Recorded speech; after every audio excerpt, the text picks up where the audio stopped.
Hello ವಿದ್ಯಾರ್ಥಿಗಳೇ, ಯುಜಿಸಿಟಿ 2026 ಅರ್ಜಿಯಲ್ಲಿ claimed not verified ಎಂದು ಮುದ್ರಿತವಾಗಿರುವ ಕ್ಲೇಮ್ ಸರ್ಟಿಫಿಕೇಟ್ ವಿದ್ಯಾರ್ಥಿಗಳಿಗೆ ಈ ವಿಡಿಯೋ ಇಂಪಾರ್ಟೆಂಟ್ ಇದೆ.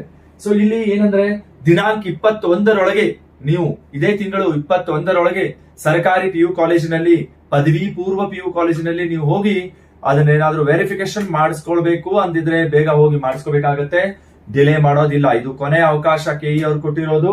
ಯಾರ್ಯಾರು ವಿದ್ಯಾರ್ಥಿಗಳು ಕ್ಲೇಮ್ ಸರ್ಟಿಫಿಕೇಟ್ ನಲ್ಲಿ ಸಕ್ಸಸ್ಫುಲಿ ವೆರಿಫೈಡ್ ಅಂತ ಬಂದಿದ್ರೆ ಅವರಿಗೆ ಮುಂದೆ ಮತ್ತೊಮ್ಮೆ ಆ ಪದವಿ ಪೂರ್ವ ಕಾಲೇಜ್ಗೆ ಹೋಗಿ ವೆರಿಫಿಕೇಶನ್ ಮಾಡೋದು ಬೇಕಾಗಿಲ್ಲ.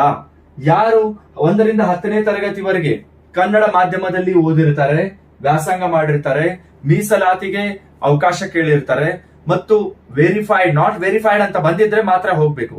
ಸೊ ಅವರಲ್ದೇನೆ ಮತ್ತು ಯಾರು 1ರಿಂದ 10ನೇ ತರಗತಿವರೆಗೆ ಗ್ರಾಮೀಣ ಪ್ರದೇಶದಲ್ಲಿ ಓದಿ ಮತ್ತು ಕ್ಲೇಮ್ ಅನ್ನ ಸರ್ಟಿಫಿಕೇಟ್ ಅನ್ನ ಅಥವಾ ಕ್ಲೇಮ್ ನಾಟ್ ವೆರಿಫೈಡ್ ಅಂತ ಬಂದಿದ್ರೆ ಅವರು ಈಗ ಹೋಗ್ಬೇಕಾಗತ್ತೆ.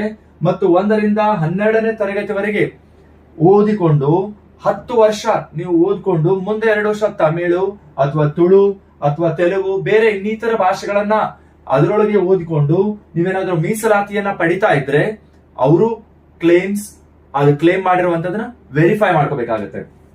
ಹಾಗೆ ಅಲ್ಪಸಂಖ್ಯಾತದಲ್ಲಿ ಮುಸ್ಲಿಂ ಇರ್ಬೋದು, ಕ್ರಿಶ್ಚಿಯನ್ ಇರ್ಬೋದು, ಮೀಸಲಾತಿಯನ್ನ ಕೋರಿದ್ರೆ ಅಲ್ಲಿ ನಾಟ್ ವೆರಿಫೈಡ್ ಅಂತ ನಿಮ್ಮ ಸರ್ಟಿಫಿಕೇಟ್ ಅಲ್ಲಿ ಅಪ್ಲಿಕೇಶನ್ ಅಲ್ಲಿ ಪ್ರಿಂಟ್ ಆಗಿದ್ರೆ ದಯವಿಟ್ಟು ಹೋಗಿ ನೀವೇನ್ ಮಾಡ್ಬೇಕು, ಪದವಿ ಪೂರ್ವ ಕಾಲೇಜಿನಲ್ಲಿ ಸರ್ಕಾರಿ ಪದವಿ ಪೂರ್ವ ಕಾಲೇಜಿನಲ್ಲಿ ಮೂಲ ದಾಖಲಾತಿಗಳೊಂದಿಗೆ ಹೋಗಿ ವೆರಿಫಿಕೇಶನ್ ಮಾಡ್ಕೊಂಡು ಬರ್ಬೇಕಾಗತ್ತೆ. ಇದೇ ತಿಂಗಳು 21 ಕೊನೆಯ ಅವಕಾಶ. ನೀವೇನಾದ್ರೂ ಇನ್ನೂ ಕ್ಲೇಮ್ ಮಾಡಬೇಕು ಅಂತಿತ್ತಂದ್ರೆ ಯಾವ್ದಾದ್ರು ಸರ್ಟಿಫಿಕೇಟ್ ಅಪ್ಲೋಡ್ ಮಾಡಿಲ್ಲ ಅಂದ್ರೆ ನೀವು ಎಡಿಟ್ ಆಪ್ಷನ್ ನ ಬಿಟ್ಟಿದ್ದಾರೆ, KE ಅಪ್ಲಿಕೇಶನ್ ಎಡಿಟ್ ಮಾಡಿ ಮತ್ತೊಮ್ಮೆ ನೀವು ನಿಮ್ ಡಾಕ್ಯುಮೆಂಟ್ಸ್ ನ ಸಬ್ಮಿಟ್ ಮಾಡ್ಕೊಂಡು ಇಲ್ಲಿ ಮೂಲ ದಾಖಲಾತಿಗಳೊಂದಿಗೆ ಪದವಿ ಪೂರ್ವ ಕಾಲೇಜಿನಲ್ಲಿ ನೀವು ಹೋಗಿ ವೆರಿಫಿಕೇಶನ್ ಮಾಡ್ಕೋಬೇಕು. ಸೊ ಹೆಚ್ಚಿನ ಮಾಹಿತಿಗೋಸ್ಕರ ನಮ್ಮ ಚಾನೆಲ್ ಅನ್ನ ಸಬ್ಸ್ಕ್ರೈಬ್ ಮಾಡ್ಕೊಳ್ಳಿ. ಮುಂದೆ ಮತ್ತೆ ಹೆಚ್ಚಿನ ವಿಡಿಯೋನ ನೋಡೋಣ. ಧನ್ಯವಾದಗಳು.